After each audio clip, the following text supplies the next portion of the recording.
Bom dia, eu sou Terezinha e hoje nós vamos estudar o capítulo 15, médiuns escreventes ou psicógrafos, um assunto que me fascina. De todos, item 178.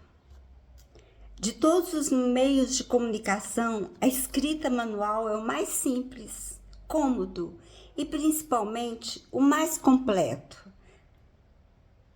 Lembra? Mesas girantes, depois com aquele sacrifício de pôr, fazer uma cestinha, caixinha de madeira com a caneta. Então a escrita é o que é melhor, mais rápido. É nesse sentido que se devem direcionar todos os esforços, porque ela permite que se estabeleça com os espíritos relações tão seguidas e tão regulares quanto os que existem entre nós. Além disso, por esse meio, os espíritos revelam melhor sua natureza e o grau de sua perfeição ou inferioridade. Pela facilidade com que eles se exprimem, eles fazem com que conheçamos seus pensamentos íntimos e nos possibilitam, assim, julgá-los e apreciá-los em seu valor. A faculdade de escrever, para o médium, é, além de tudo, a mais fácil de se desenvolver pelo exercício. Vamos ver o médium mecânico. Como é o médium mecânico? 179. Se examinarmos certos efeitos que se produzem nos movimentos da mesa, da cesta ou da prancheta que escreve, não poderemos duvidar de uma ação exercida diretamente pelo espírito sobre os objetos. A cesta se movimenta às vezes com tanta violência que escapa das mãos do médium. Algumas vezes se dirige a certas pessoas presentes para lhes impressionar. Outras vezes os movimentos demonstram um sentimento afetuoso. A mesa chega a se inclinar em reverência. Muitas vezes é lançado longe com força. A mão, assim como a cesta, agita-se convulsivamente e bate na mesa com cólera. Vocês lembram? O lápis chega a quebrar a ponta. Mesmo que o médium esteja na maior tranquilidade e se admire de não ter domínio sobre si. Digamos de passagem que esses efeitos denotam sempre a presença de espíritos imperfeitos, sob violência, essas coisas. Os espíritos realmente superiores são constantemente calmos, dignos e benevolentes. Se não são ouvidos convenientemente, retiram-se e tomam seu lugar, e outros vêm. O espírito pode, portanto, exprimir diretamente seu pensamento, seja pelo movimento de um objeto, cuja mão mede apenas um ponto de apoio, seja por sua ação própria na mão. Quando age diretamente sobre a mão, o espírito lhe dá uma impulsão completamente independente da vontade do médium. Ela se move sem interrupção e sem domínio do médium, enquanto o espírito tem alguma coisa para dizer e para assim que ele termina. O que caracteriza esse fenômeno do médium mecânico nessa circunstância é que o médium não tem a menor consciência do que escreve. Essa inconsciência absoluta constitui o que chamamos de médiuns passivos ou mecânicos. Essa faculdade é preciosa por não permitir nenhuma dúvida sobre a independência do pensamento daquele que escreve. Então, os médiuns escreventes ou psicógrafos têm o médium mecânico, que é esse que nós vimos. Agora vamos ver o médium intuitivo. O médium mecânico não tinha noção do que estava escrevendo. O intuitivo, item 180. A transmissão do pensamento também pode se produzir por intermédio do espírito do médium, ou melhor, da sua alma, uma vez que por esse designamos o espírito quando está encarnado. O espírito desencarnado, nesse caso, não age sobre a mão com a qual se identifica. A alma, por seu impulso, dirige a mão e a mão dirige o lápis. Notemos aqui uma coisa importante de saber. O espírito desencarnado não substitui a alma, porque ele não pode substituí-la, tomar seu lugar. O corpo tem a alma dele, o corpo do encarnado. Ele a domina, ele imprime sua vontade. Então, antes, no mecânico, o lápis se fazia independente da vontade do médium que não sabia de nada. Aqui não. Aqui, no médium intuitivo, a alma dele é que está sob a influência do espírito desencarnado. Então, circunstância, o papel da alma não é absolutamente passivo. A gente fala alma do espírito encarnado, tá?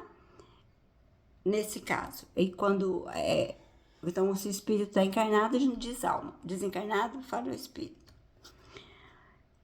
Então, a circunstância, o papel da alma não é absolutamente passivo, uma vez que ele recebe o pensamento do espírito desencarnado e o transmite. Fica as duas. Nessa situação, o médium tem consciência do que escreve, embora não seja seu pensamento, mas é o que se chama de médium intuitivo. Mas sendo assim, dirão, nada prova que seja um espírito desencarnado quem escreve, e não do médium. E fazer essa distinção é de fato algumas vezes bastante difícil, mas pode acontecer disso não ter muita importância. Entretanto, pode-se reconhecer o pensamento sugerido por não ser nunca pré-concebido. Ele nasce à medida de que se escreve e muitas vezes é contrário à ideia prévia que havia se formado. Pode até mesmo estar fora dos conhecimentos e da capacidade do médium. O médium não sabe o nome do filho, o nome da esposa, mas o espírito dita para ele. Transmite pela alma, pelo espírito, na alma dele. O médium mecânico, o outro, é como se fosse uma máquina. Então, está comparando. O médium intuitivo, que é esse, age como faria um intérprete. Porque, de fato, para transmitir o pensamento, deve compreendê-lo, apropriar-se dele de certo modo, a fim de traduzi-lo fielmente. No entanto, esse pensamento não é o seu. Ele apenas atravessa seu cérebro. Tal é exatamente o papel do médium intuitivo. Vamos ver agora o médium semi-mecânico, não totalmente mecânico, semi. 181. No médium, ele vai sempre retomar para fazer comparações, tá? No médium puramente mecânico, o movimento da mão é independente da sua vontade. No médium intuitivo, o movimento é voluntário e facultativo. Ele pode escrever, porque às vezes se ele perceber que é um espírito inferior, que dita coisa absurda, ele nem vai escrever, porque ele tem a alma dele está vendo aquilo, o cérebro dele está traduzindo. O médium semi-mecânico participa dos dois. Ele sente um impulso dado à sua mão, independente da sua vontade, mas ao mesmo tempo ele tem consciência do que escreve. É um intermediário, você viu? Ele sente o impulso da mão e ele tem consciência do que escreve. O mecânico mesmo não tinha consciência. Agora, o semi-mecânico, ele sente o impulso na mão, mas ele tem consciência do que escreve. À medida que as palavras se formam. No primeiro, o mecânico, o pensamento segue o ato da escrita. No segundo, ele o precede, o pensamento vem antes. no médium semimecânico, no primeiro, o pensamento segue o ato da escrita, o mecânico. O outro, o intuitivo, o precede. Sabe o que está falando e vai escrevendo. No médium semimecânico, ele acompanha o pensamento do espírito. Esses médiums são os mais numerosos. Esses três. O intuitivo, o mecânico e o semimecânico. O que nada sabe, o que passa pela mente dele e o que sente a mão se movendo e sabe o que está escrevendo, que é o semimecânico. Vamos ver sobre os médiuns inspirados. 182. Toda pessoa que no estado normal ou no estado de êxtase recebe por pensamento comunicações estranhas às suas ideias, pode ser classificada de médiuns inspirados. É como vemos uma variedade de mediunidade intuitiva, com a diferença de que a intervenção de um poder oculto é ainda menos perceptível, porque no inspirado fica mais difícil distinguir o pensamento próprio do que lhe é sugerido. O que caracteriza esse último é a espontaneidade. A inspiração nos vem dos espíritos que nos influenciam para o bem ou para o mal. Mas ela é de fato a daqueles que nos querem bem, cujos conselhos, infelizmente, na maioria das vezes não seguimos. A inspiração se aplica a todas as circunstâncias da vida, nas resoluções que devemos tomar. Em relação a isso, pode-se dizer que todas as pessoas são médiuns, pois não há ninguém que não tenha seus espíritos protetores e familiares que fazem todos os esforços para sugerir a seus protegidos pensamentos salutares. Se todos estivessem bem compenetrados dessa verdade, ninguém mais deixaria de recorrer à inspiração do seu anjo guardião nos momentos em que não se sabe o que dizer ou fazer. Você nunca está desamparado, tem sempre alguém junto com você. Então, se vem pensamentos de desespero, vamos pedir para o anjo guardião boas instruções, que elas vão nos inspirar. Que cada um invoque com fervor e confiança em caso de necessidade, e muito frequentemente se admirará das ideias que surgirão como por encantamento. Quer se trate de uma resolução a tomar, quer se tenha alguma coisa a compor. Se nenhuma ideia surge, é porque é preciso esperar. A prova de que a ideia que sobrevém é bastante estranha à concepção de que se tem é que, se tal ideia tivesse existido na mente, essa pessoa conheceria, e não haveria razão para que não manifestasse a vontade. Aquele que não é cego, nada mais precisa fazer, a não ser abrir os olhos para ver quando quiser. Da mesma forma, aquele que tem ideias próprias sempre as tem à disposição. Se elas não lhe vêm quando as quer, é porque precisa buscá-la em outros lugares que não sejam no seu íntimo. Muitas vezes, uma dúvida, quando você esclarece no sono, por influência dos espíritos, e quando acorda, vem a boa ideia, né? Podemos ainda incluir nessa categoria as pessoas que, sem serem dotadas de uma inteligência fora do comum e sem saírem do estado normal, possuem lampejos de uma lucidez intelectual que lhes dá momentaneamente uma facilidade desabitual de concepção e de elocução e, em certos casos, o pressentimento de coisas futuras. Nesse momento, que são chamados justamente de inspiração, as ideias jorram, seguem-se, escandeiam-se e, por assim dizer, delas mesmas, por um impulso involuntário e quase febril. Pega a caneta e vai, escreve uma música lá. E parece-nos que uma inteligência superior vem nos ajudar e que nosso espírito se desembaraçou de um fardo.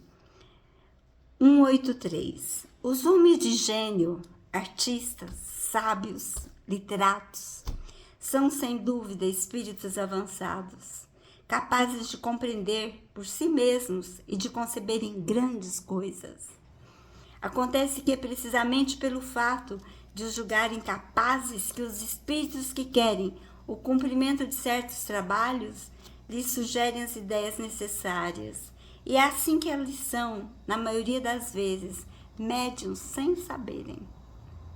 Eles têm, no entanto, a vaga intuição de uma assistência estranha, pois aqueles que fazem o apelo à inspiração não faz outra coisa a não ser uma evocação. Se não esperasse ser ouvido, por que exclamaria tão frequentemente: meu bom gênio, venha ao meu auxílio, estou sem inspiração, né? As respostas a seguir confirmam essa afirmação. 183. Qual a causa primária da inspiração? Resposta: o espírito que se comunica pelo pensamento. 183b. A inspiração tem por objeto apenas a revelação de grandes coisas? Não. Ela frequentemente tem relação com as circunstâncias mais comuns da vida. Por exemplo, queres ir a um lugar e uma voz secreta te diz para não ir, porque há perigo para ti. Pois bem, ela te diz para fazer uma coisa na qual não pensas. É inspiração. Há poucas pessoas que nunca tenham sido mais ou menos inspiradas em certos momentos. 183. Um autor, um pintor, um músico, por exemplo, nos momentos de inspiração poderiam ser considerados médiuns? Sim, porque nesses momentos sua alma está mais livre e como que desprendida da matéria. Ele recobre uma parte de suas faculdades de espírito e recebe mais facilmente as comunicações dos outros espíritos que a inspiram. Vamos ver os médiuns de pressentimento. Vocês lembram daqueles filmes, né? Eu esqueci. Premonição. Vamos lá. 184. Eu não conheço o texto, não. O pressentimento é uma intuição vaga das coisas futuras. Certas pessoas têm essa faculdade mais ou menos desenvolvida. Tô com medo disso. Que pode ser causada por uma espécie de dupla vista e lhes permite entrever as consequências das coisas presentes e o desencadear dos acontecimentos. Porém, muitas vezes também é o resultado de comunicações ocultas. E é nesse caso, principalmente, que podemos dar àqueles que são dotados dela o nome de médiuns de pressentimento, que são uma variedade dos médiuns inspirados. Então, nós já falamos sobre o capítulo 15 e, se Deus quiser, a gente vai falar mais ainda no próximo sobre médiuns especiais, o capítulo 16. Tenham um bom dia.